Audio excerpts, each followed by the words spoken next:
What happens when an undersized kid from a one-rink mill town refuses to accept a ceiling?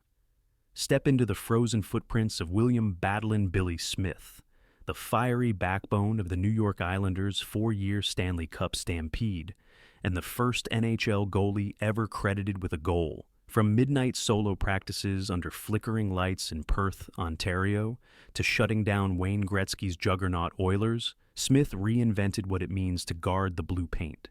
He slashed ankles, threaded breakout passes like a third defenseman, and stacked 88 playoff wins, once the most in league history, while amassing penalty minutes worthy of an enforcer.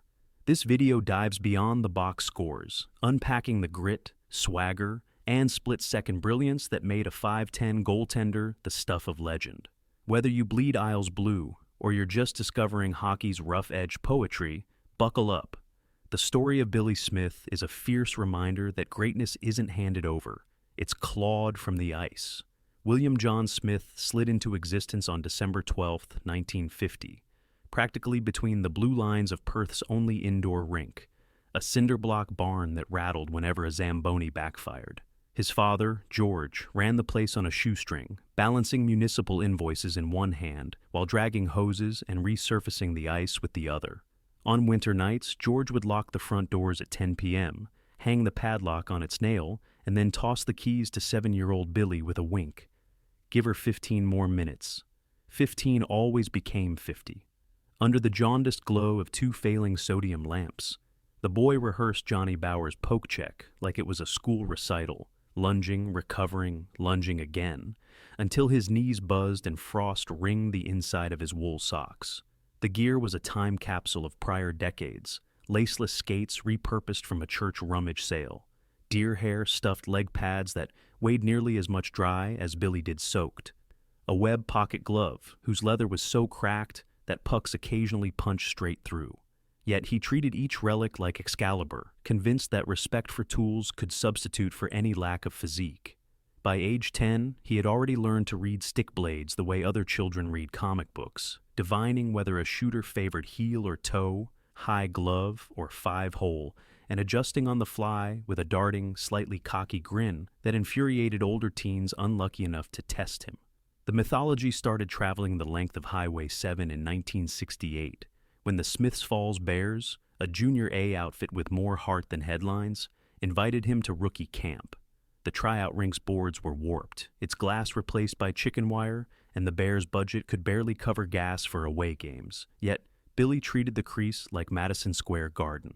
His first exhibition appearance lasted 62 shot attempts. He conceded only 3, 2 on deflections, 1 on a phantom rebound nobody else even saw. Coaches scribbled "crazy competitive" beside his name, shorthand for a goalie who would hack your ankles and chirp your ego in the same breath. Over that snow-choked winter, the team bus broke down on County Road 29 twice, once forcing players to push all 7 tons through a drift, while Billy, in full goalie gear to stay warm, joked that at least he wasn't facing a 3-on-1.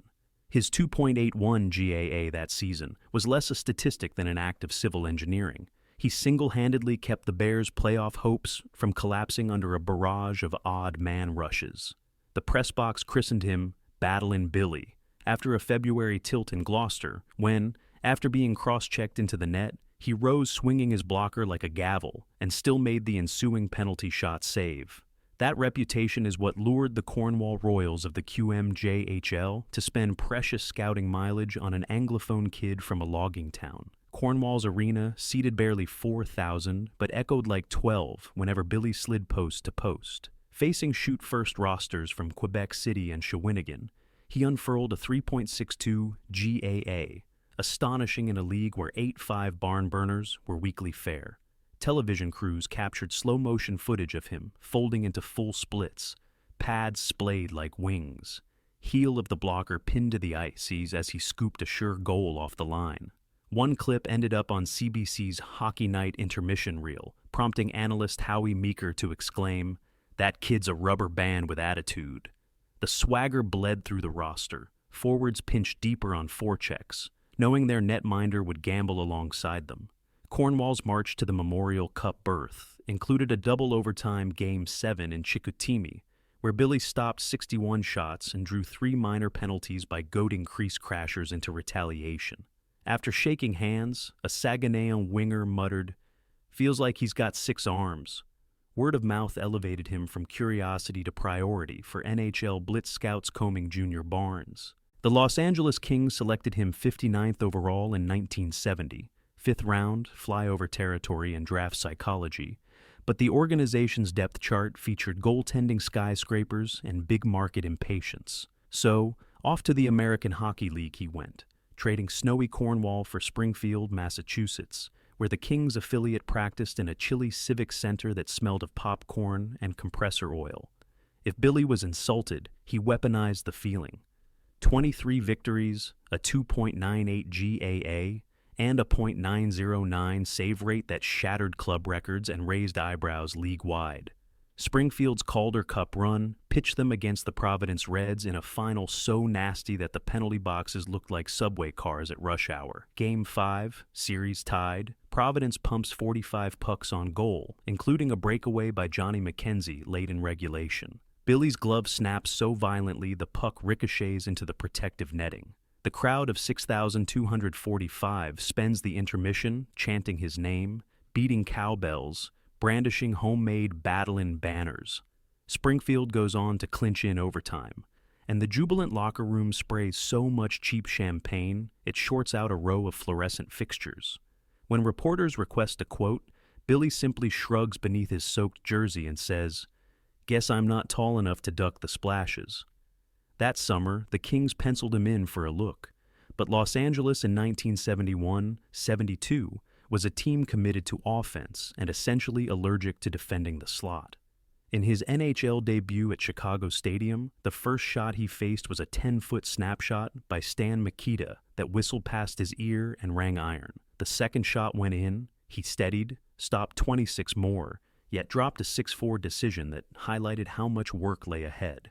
Across 5 appearances, he wrestled a 4.59 GAA into something respectable, but without a safety net of structured play, each save felt like spelunking without rope. Coaches privately agreed they were wasting a thoroughbred in a pony show, but roster politics prevailed. When the 1972 expansion draft loomed, general manager Larry Reagan protected incumbents Gary Edwards and Rogatien Vachon, gambling that no one would invest a brand new franchise slot on a pugnacious 5'10 goalie. Bill Torrey of the New York Islanders pounced, thumbing through stat sheets and declaring, "If this kid fights for every square inch, we've found our foundation." What welcomed Billy on Long Island was closer to a construction site than a hockey club. The Nassau Coliseum wasn't finished. Temporary offices smelled of sawdust and fear of failure. The inaugural roster's media guide jokingly listed its greatest asset as optimism. In that crucible, Billy forged new habits. He studied the angles of each NHL rink's boards to predict caroms, timed the referee's whistle cadence to maximize rest, greased the heel of his stick so slash marks would vaporize before video review, primitive but effective. His 7-14-2 record in year 1 camouflaged countless thefts. A 54-save masterpiece in Pittsburgh, a shutout bid against the Canadiens foiled only by a Larry Robinson point blast through traffic. He absorbed tutelage from Al Arbor, who diagrammed defensive layers with military precision, and he kept mental notes on which Rangers forward ducked fastest when the paddle came up in scrums. By the spring of 1975, the Islanders' playoff upset of the Blue Shirts, capped by Billy's 39 of 40 stonewalling in the decider, didn't feel miraculous inside the room. It felt like prophecy fulfilling itself. If the 1975-76 campaign stamped the prophecy onto ticker tape, it was because Billy authored 7 shutouts that cranked Coliseum decibels past safe limits. Night after night, he stepped behind the net to corral dump-ins, pivoting like a quarterback to ignite instant counterattacks. Color commentators gasped as often at his passes as his saves. One afternoon against the Atlanta Flames, he logged an assist by rifling a tape-to-tape outlet that bypassed every defender and sprung Clark Gillies for the winner. Post-game, Flames coach Fred Creighton grumbled, "They should outlaw goalies with better breakouts than my defense." Meanwhile, Smith's policing of the crease bordered on mythic. During a December tilt with Philadelphia, he slashed Bobby Clark's stick in half, drew a retaliatory slash, and then turned aside the ensuing power play barrage, while Clark fumed in the box. Islanders partisans still claim they heard Billy whistle Christmas carols behind the mask as the clock wound down. By season's end, his first All-Star nod felt less like recognition than inevitability. The public finally saw what juniors, minors, and a few clairvoyant scouts had understood for years. Battlin Billy wasn't merely surviving the NHL, he was bending it toward a future where goalies could dictate fear, tempo, and, soon enough, championship destinies. Playoff campaigns built the myth in layers. The 1978 semifinals featured the notorious slash on Wayne Cashman that ignited a bench-clearing brawl.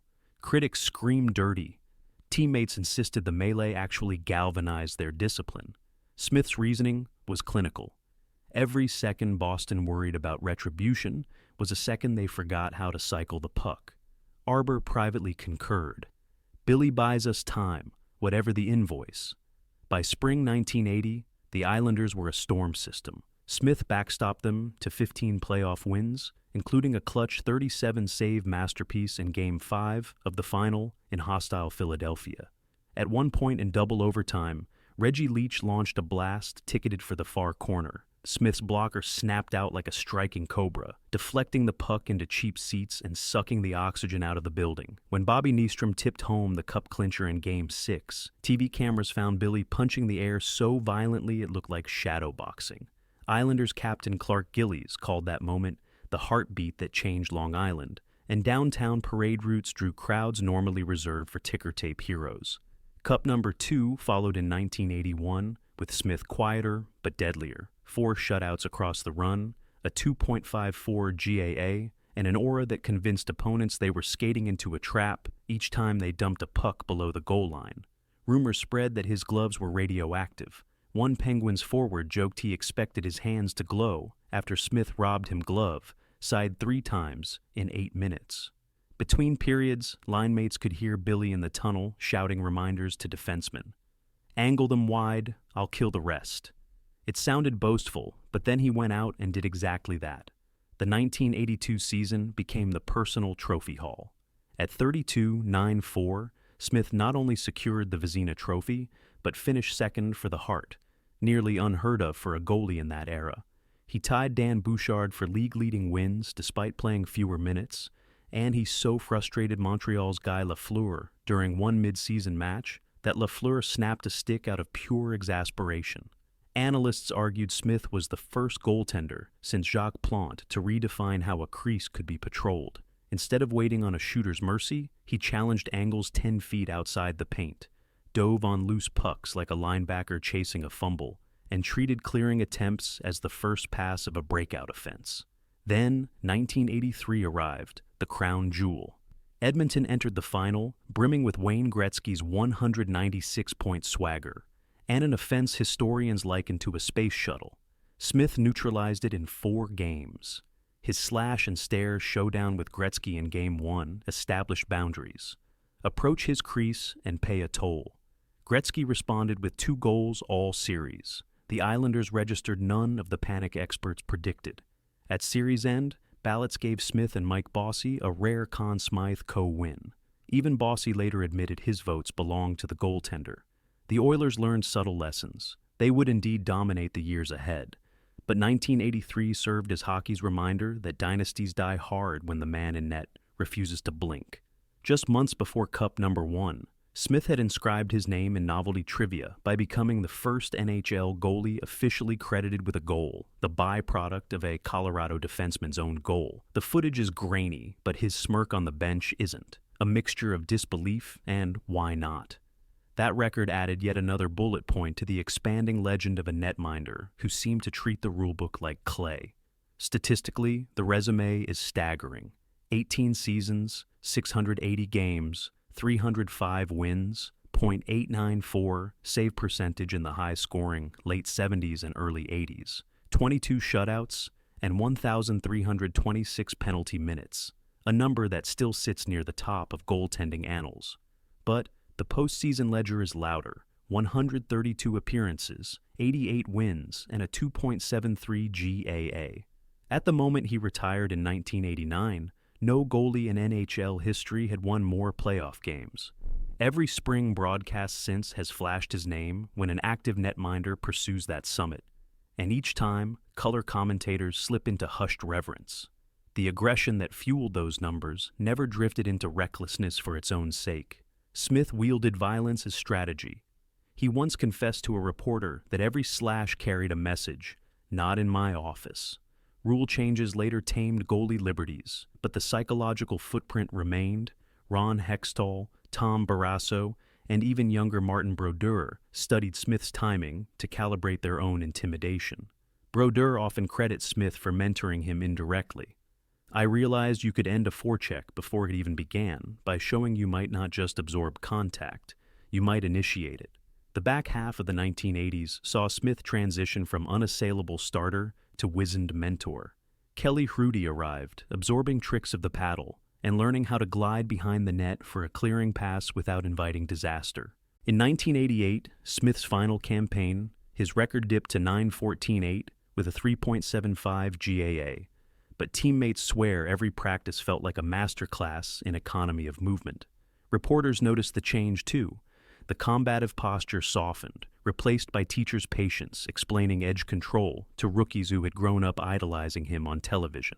Internationally, red tape kept his resume concise but instructive. He backed Roger Vachon and Jerry Cheevers on the 1976 Canada Cup champions, briefly minding net against Czechoslovakia with a tidy 2.00 GAA. At the 1977 World Championships, he played 3 contests, posting a 3.33 GAA for a Canadian squad that finished 4th. Teammates joked he was loaning out rage because European forwards had rarely seen a goalie treat blue paint like personal property. Retirement did not mean idleness. Between 1990 and 1993, he served as Islanders' goaltending coach, stabilizing Glenn Healy's game during a period when ownership turmoil threatened to dissolve the franchise's identity. The Florida Panthers hired him next, a cunning move for an expansion team bent on forging ethos from scratch. John Van Beesbrook thrived, backstopping the Cats to a 1996 Stanley Cup final. Roberto Luongo arrived later, and later described Smith's daily instruction as wizard schooling. In Tampa, from 2001 to 2011, Smith guided Nikolai Khabibulin to a 2004 championship. And when the Bolts locker room sprayed champagne, the Russian goalie found his mentor in the hallway, doused him in Gatorade, and shouted, "Battlin' lives on." A decade after his playing days, Smith's fingerprints gilded yet another cup. Away from rink boards, he healthily avoided the pitfalls that have dogged other enforcers and high-intensity athletes. He married Debbie during his early Islanders stint, raised daughters Jennifer and Jessica amid the suburban rhythm of Long Island, and spent off-seasons fishing Ontario lakes or restoring vintage cars. At local fan conventions, he can be shy until someone brings up a clutch playoff moment. Then, his voice turns cinematic, peppering dialogue with dry humor. Example: describing the famed Gretzky slash, he once deadpanned, "I respected Wayne too much to let him feel comfortable." Philanthropy fills the calendar now. Clinics in Ontario teach puck-handling fundamentals to 10-year-olds who giggle at the notion goalies once roamed unchecked behind the net. He supports safety research as well. Smith avoided severe injuries, but Clint Malarchuk's 1989 throat trauma affected him deeply, reinforcing his advocacy for improved neck guards. When asked if he regrets his slash-first reputation in today's concussion-conscious climate, he answers with thoughtful nuance. "You can't play our sport from a time capsule, but you can learn, adapt, protect, and still compete like hell." And so, decades removed from his last professional save, William John "Battlin Billy" Smith remains the archetype of the goalie who made an art form out of fury, refined chaos into championship cadence, and proved that you do not need to be tallest, flashiest, or most beloved by scouts to carve your name onto silver. Only relentless, inventive, and unafraid of either bruises or lore.